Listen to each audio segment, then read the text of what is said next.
Hi everybody, welcome back to my channel. I'm Ella. If you haven't noticed, I've changed my whole theme of my channel. So instead of, my name is Gabriella, instead of going by Gabby, I'm going by Ella.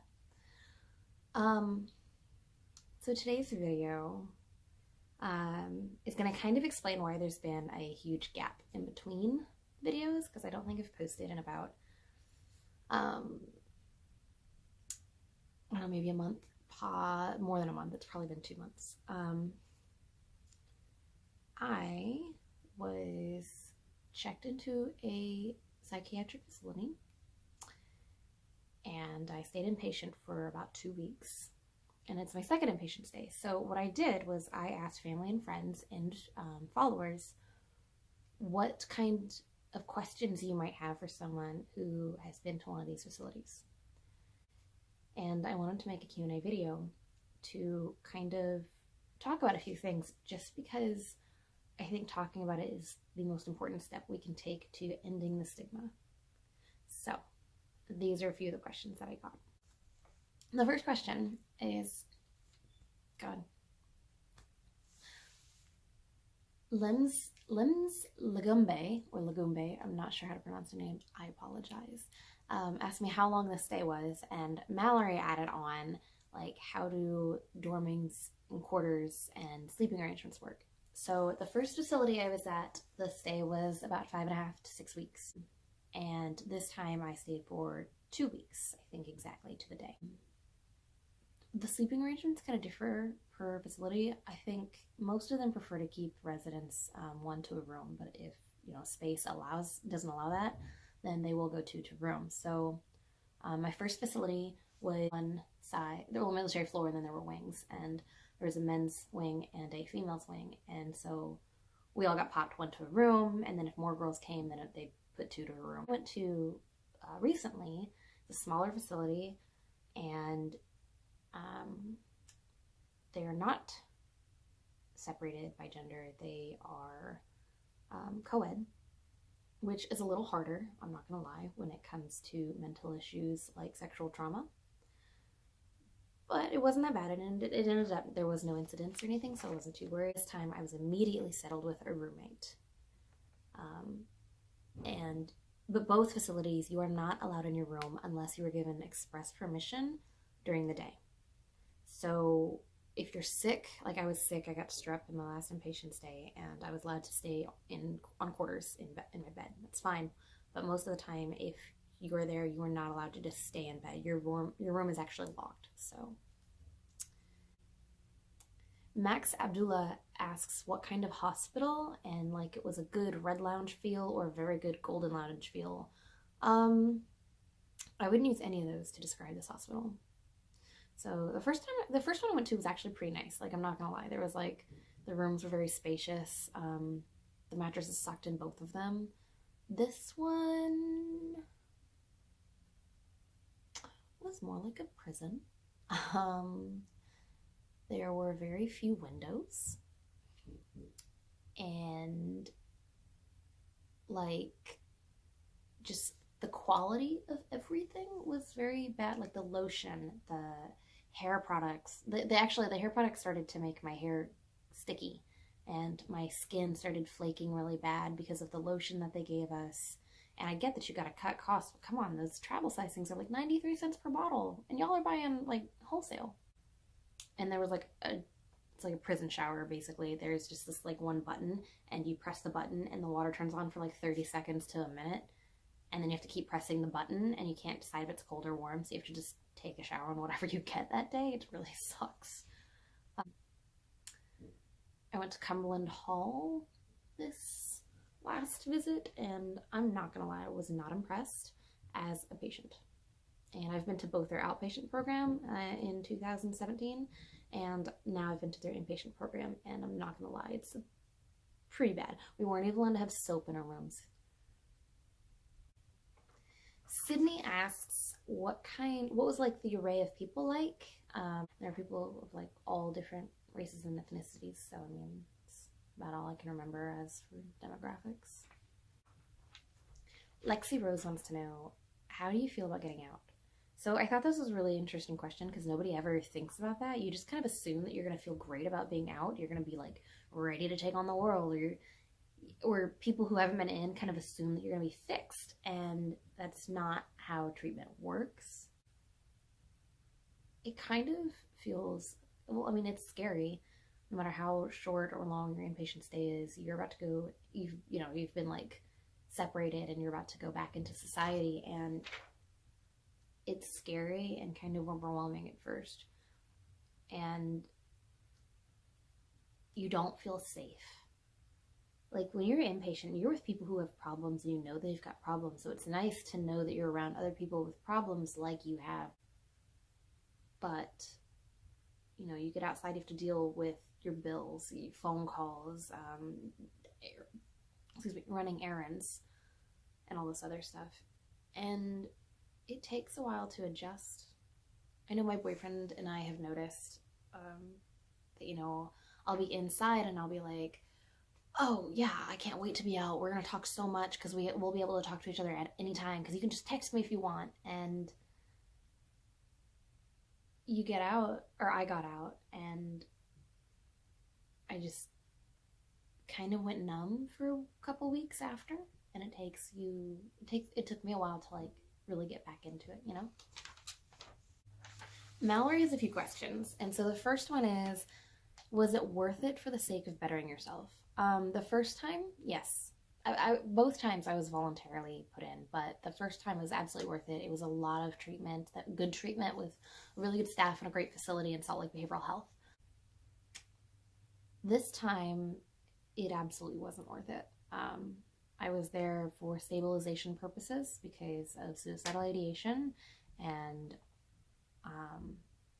I'm not going to get into like everything that happened, but basically I had to go in, and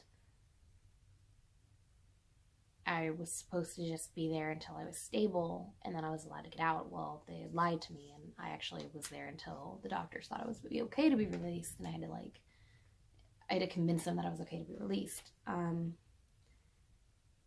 And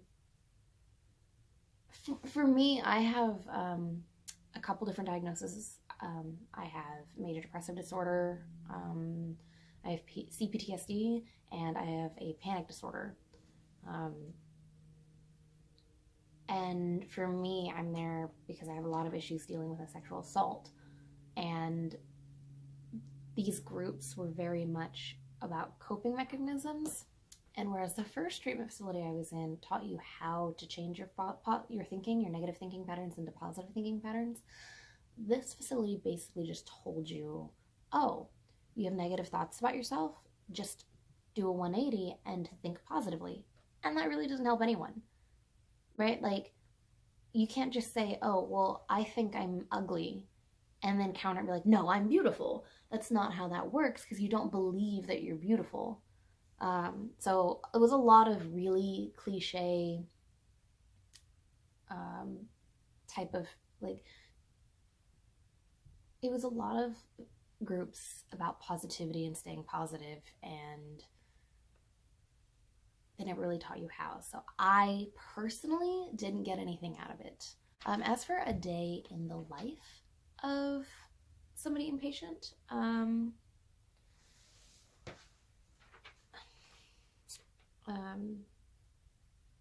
so we'd wake up around 6. We would take our meds, get our vitals taken, smoke break for those who smoke, and then we'd go to breakfast in about 30 minutes or so. And after that, we'd come back, smoke break, and we would go to group. And there'd be like 2 to 3 groups in between each meal. You'd have chemical dependency groups, and anyone there for a chemical dependency would go off. You wouldn't have to go if you weren't part of that group. The rest of us would stay and do like processing therapy, or most of it was just a bunch of like, what are your coping skills? Be positive. Okay. Go to lunch, we'd come back, same thing, groups. There really weren't any individual sessions unless you really advocated for yourself and asked for them. And we'd go to the gym twice a day. There was aromatherapy if you wanted that. And then, we'd go to dinner, and then after dinner, it's pretty much free for all. You can do your hygiene, you can stay in your room, you can read, watch TV. Some facilities have Xbox or games consoles, like my first one did, and I played Xbox.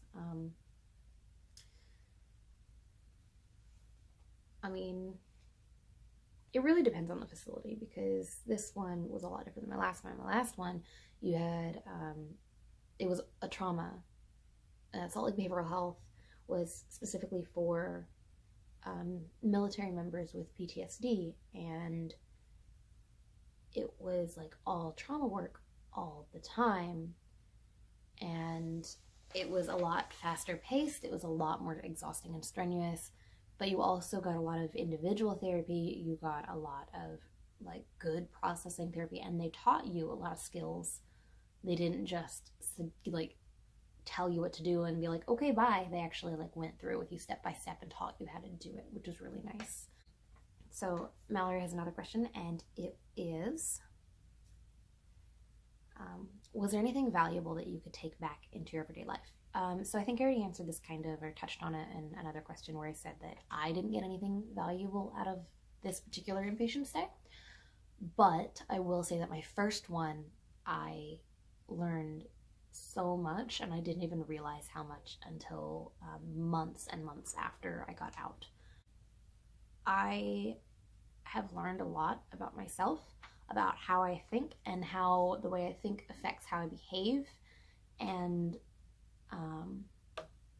I've kind of learned how to push myself through uncomfortable situations, which is really important for people who have PTSD, because our biggest thing is that we avoid confrontation, we avoid dealing with our problems, we avoid dealing with our trauma.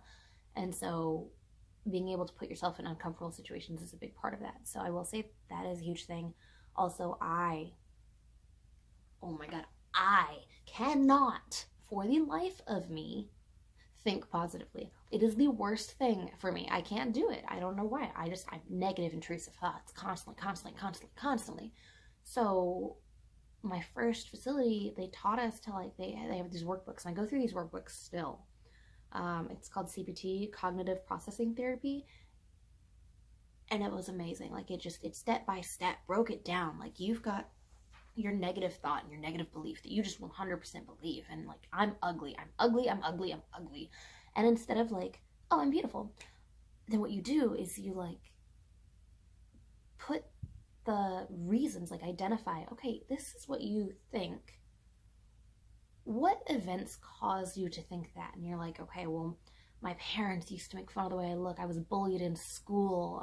I was sexually victimized as a child, or whatever the reason is. You list those. And so you can identify, why do you feel this?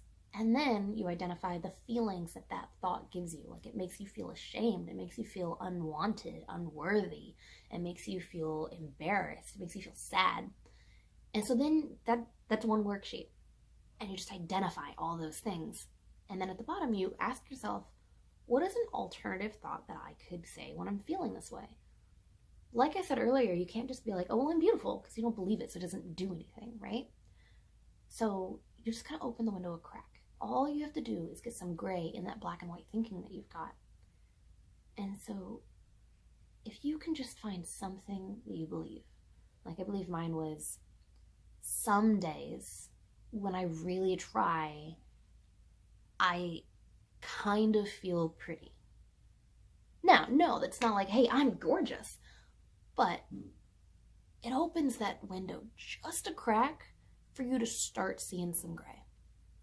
And so I started telling myself that whenever I felt like that. And then later, the second worksheet, it's like, all right, now list all the reasons. Like, what's the evidence? Like, okay, you think you're ugly. What's the evidence about this? What is the evidence for it? What's the evidence against it? Does it hold up in a court of law? Like, if you were sitting in front of a judge, would they really agree with you? If not, then it's based on habit or feelings and not a fact. And if it's not factual, then why do you believe it so much, you know? And then you go through like, where's the source of your information? Usually it's trauma. And is trauma really the reliable source? No, usually not. And so anyways, there's this huge worksheet that you go through, and at the end, you really start challenging your negative thoughts and your negative beliefs, and it works. It's not easy. It doesn't happen immediately. It takes months and months and months of practice, and you have to keep doing it, keep doing it, keep doing it. But it works. I absolutely recommend this type of go through cognitive processing worksheets, even if you don't have trauma, because negative thoughts are something that I think everyone really deals with, you know? So her next question is, are you really cut off from the world, like internet, cell phone use, all that stuff? So yes and no. Both facilities I had, you had phone access at any time as long as you were not participating in group at the time, or, you know, dinner, obviously, you have to be in the unit. You can make phone calls.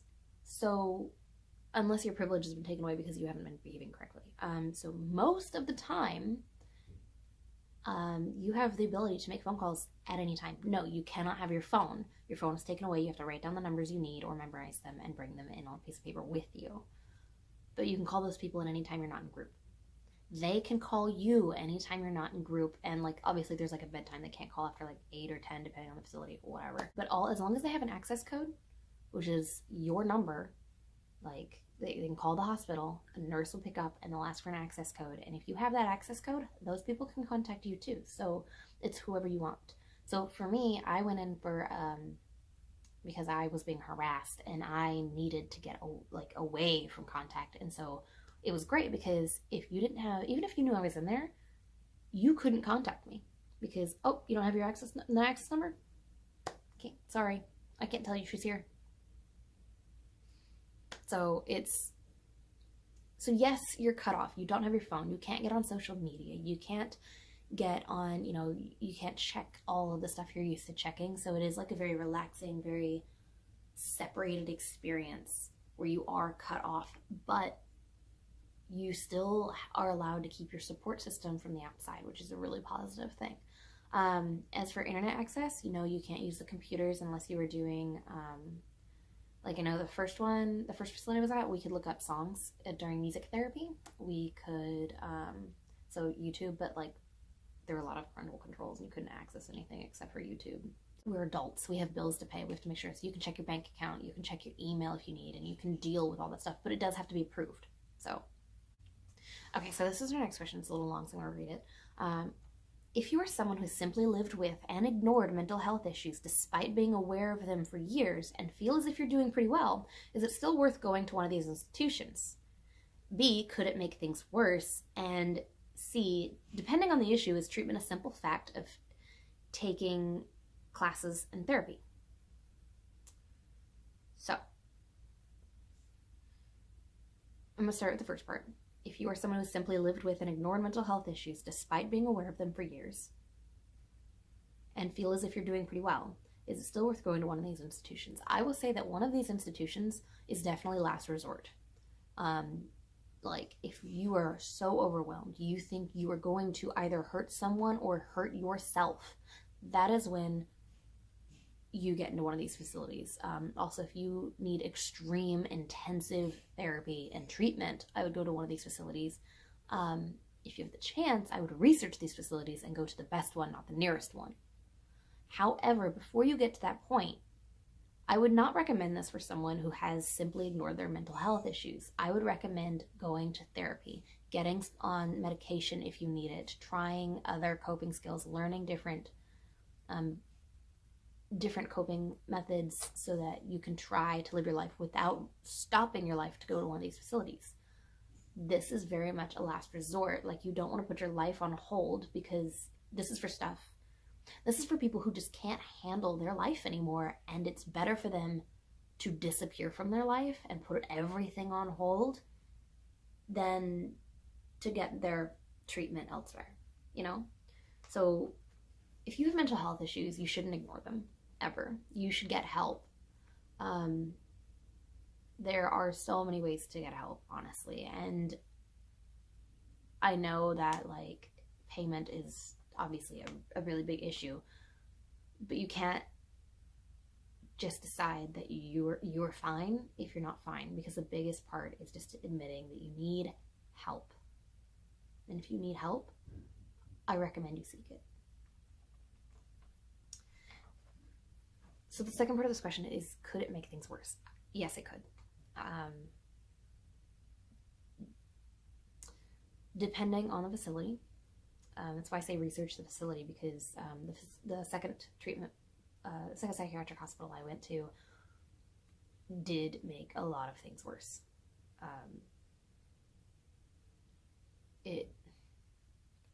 But for somebody who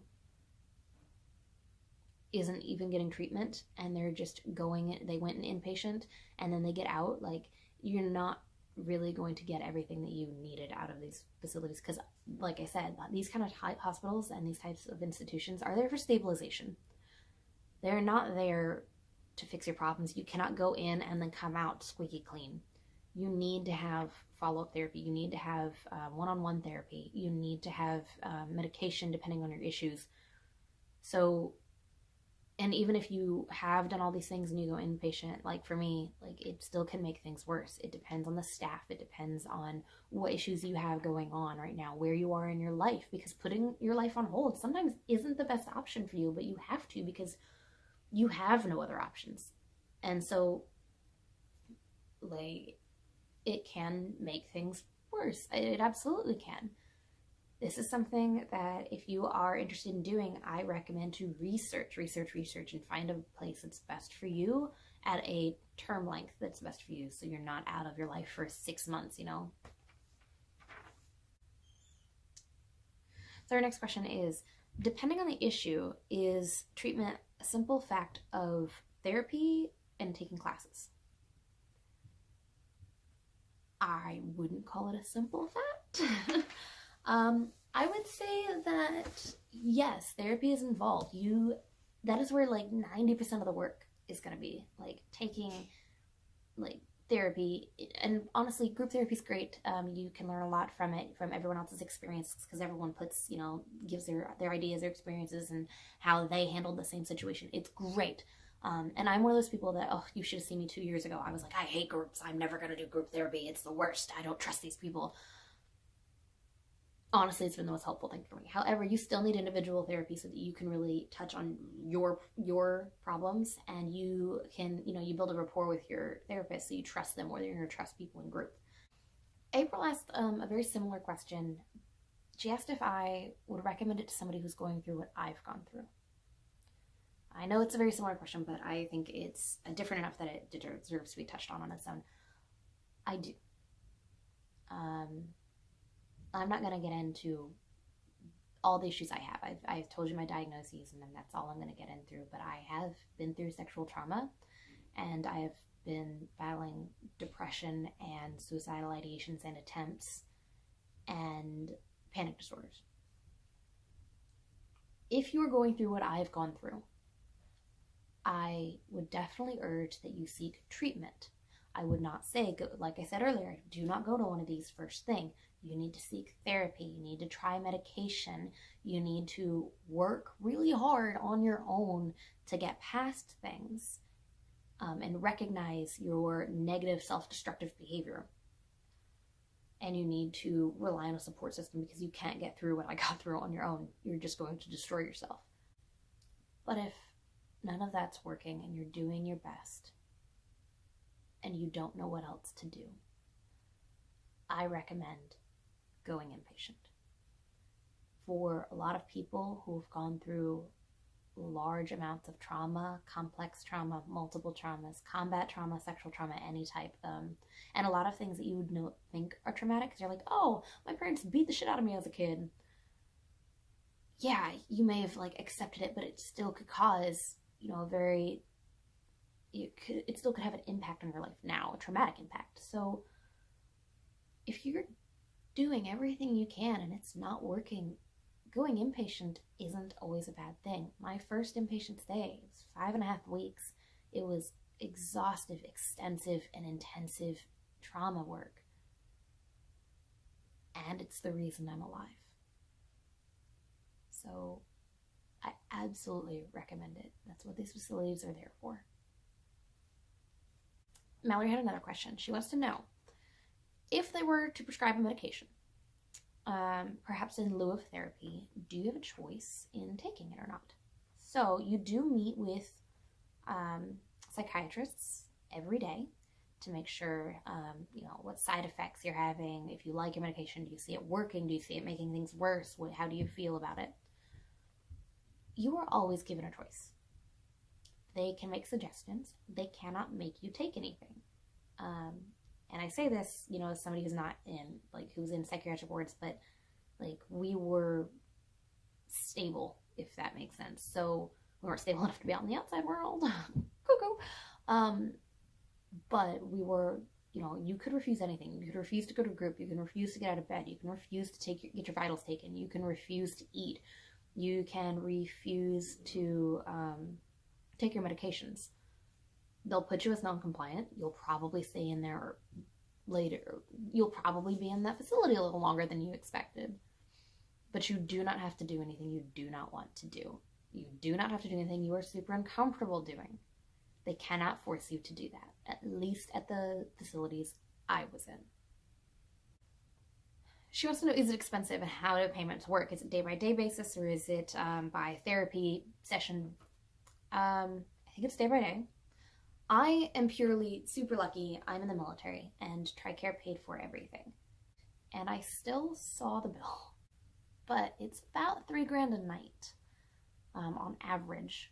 So $3,000 to $5,000 a night on average. And that takes in your therapy lessons, the medication you're getting, your bed, your food,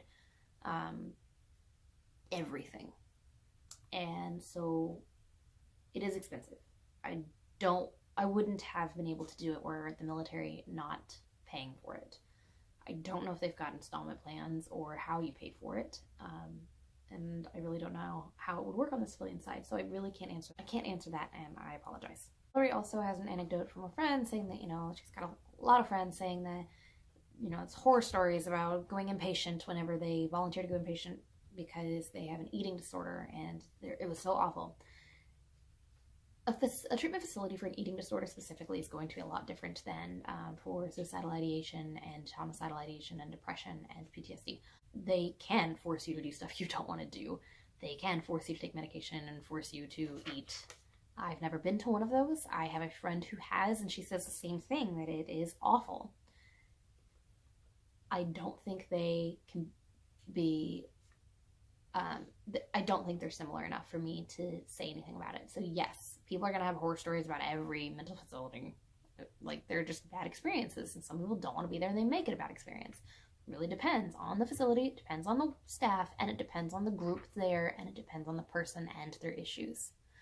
So, Allison says, my good friend once said that every person is a potential sufferer, depending on what stressors crop up in the course of a lifetime and when.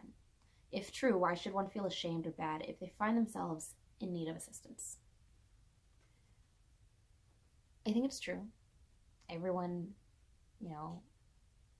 it's one thing if, one of your parents dies when you're young, and then later on you're sexually assaulted, and later on a pet dies, and then later on you get fired. It's a little easier to deal with when it's not coming at you just bang, bang, bang, bang, bang, one after another. So if all that happened at once, that person would not handle it as well. And some people could have it happen within the course of their life and still not handle it well. So it really just depends on the person. But you're right, every person is a potential sufferer from depression, from PTSD, from anything, because those things happen externally and internally. As for why people, if everyone can be a potential sufferer, then why is there still stigma? I think a lot of things that have to do with trauma involve shame, even if you didn't want it, even if you didn't ask for it, even if it's not your fault. Inside you still feel shame, and that's a cultural, societal thing that we have told ourselves, especially men. Men can't show their feelings, and women should just deal with it because sexual assault's their fault, and they put the blame on it, blame. And I don't think it's okay, and honestly, that's why I'm creating this video, so that I can talk about it. The more we talk about it, the less the stigma will be. The more we talk about it, the more people will speak up. The more we talk about it, the more people will see that it's everyday, normal people in shitty situations and they need help. And I think that's the most important thing we can do when it comes to recognizing the stigma and changing it. My last question is from Sydney, and she says, I want to know what you want people to know about others who have been admitted into mental institutions. Okay, I want you to know that we are literally anybody. We are not stark raving mad. We are not the, you sit there and you think, oh, my crazy ex. No. We are everyday people, probably high functioning, who you see at work every day smiling. We go home and we just sit at the couch and stare. We're your friend that goes drinking every weekend and you think they're great because they've got this huge group of friends and they're always partying. We are introverts, we are extroverts, we are conservative, we are liberal, we are young, we are old, we are men, we are women. The people who have been admitted to hospitals like this are just people. We needed a little extra help in that time in our lives. But what we need from you is support. So I haven't posted in about 2 months almost, and it's because I went inpatient in a psychiatric hospital.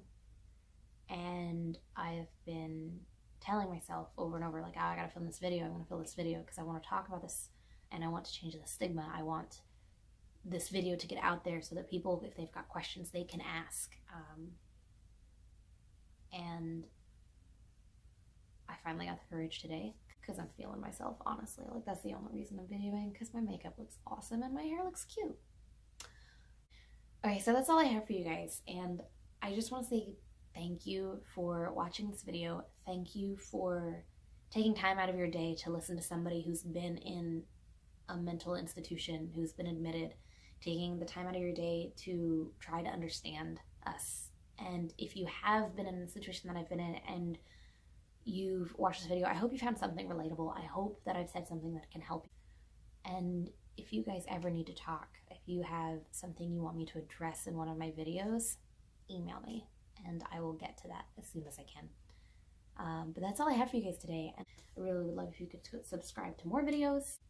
I know that the tone of this video was a little bit more somber than the rest of mine, but I think it's a really important thing that I do plan to talk about more in the future and really get into. So thanks, guys.